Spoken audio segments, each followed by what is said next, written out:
আজকের ভিডিওতে আমরা কথা বলবো অনিদ্রা বা ইনসমনিয়া নিয়ে। কেন হয়, কিভাবে বুঝবেন এবং বাস্তবসম্মত সমাধান কি। আমরা অনেকেই বলি ঘুম আসছে না, বিছানায় যাই কিন্তু মাথা বন্ধ হয় না, রাতে বারবার ঘুম ভেঙে যায়। এগুলো শুধু অস্বস্তি নয়, এগুলো ইনসমনিয়ার লক্ষণ হতে পারে। প্রথমে সহজ করে বলি, ইনসমনিয়া মানে শুধু কম ঘুম নয়, বরং ঘুমোতে অসুবিধা হওয়া, ঘুম ধরে রাখতে না পারা, বা খুব ভোরে ঘুম থেকে উঠে যাওয়ার পর আর ঘুমাতে না পারা।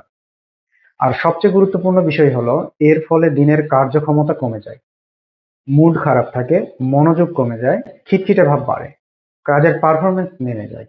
এখন প্রশ্ন হলো, ইনসমনিয়া কেন হয়? কারণ একটাই কিন্তু নয়, কয়েকটি বড় কারণ রয়েছে।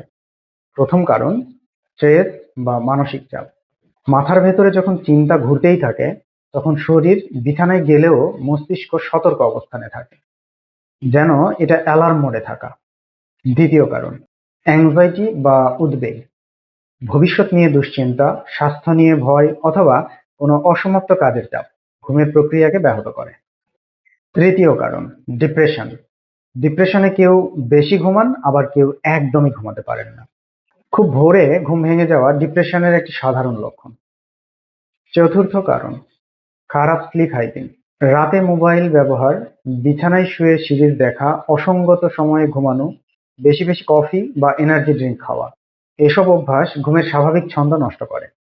আরেকটি বিষয় মনে রাখবেন, কখনো কখনো শারীরিক অসুস্থতাও ইনসমনিয়ার পেছনে কাজ করে, যেমন থাইরয়েডের সমস্যা, ক্রনিক ব্যথা, বা কিছু ঔষধের পার্শ্ব প্রতিক্রিয়া। এখন আসি সমাধানে। প্রথম সমাধান, ঘুমের নিয়ম ঠিক করা। প্রতিদিন একই সময় ঘুমাতে যান এবং একই সময়ে ঘুম থেকে উঠুন।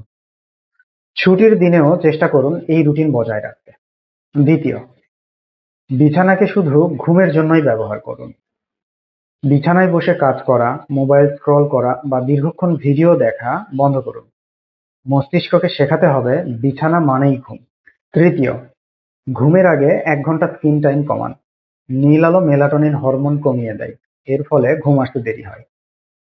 চতুর্থ, রিল্যাক্সেশন টেকনিক ব্যবহার করুন।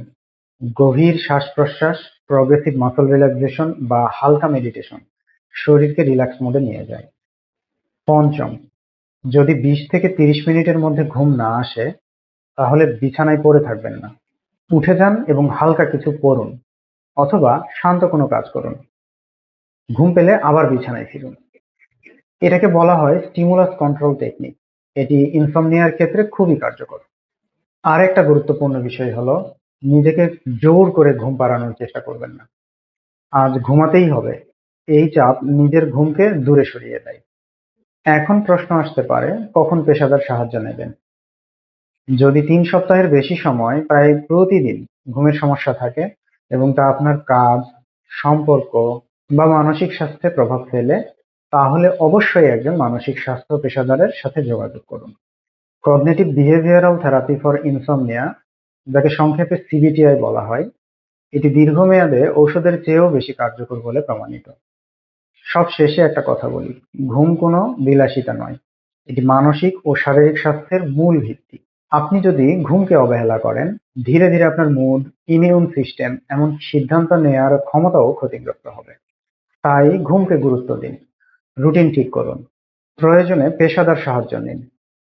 পরের ভিডিওতে আমরা আলোচনা করব ঘুমের মান বাড়ানোর জন্য বৈজ্ঞানিকভাবে প্রমাণিত কিছু কৌশল নিয়ে। সুস্থ থাকুন, সচেতন থাকুন, মনের যত্ন নিন।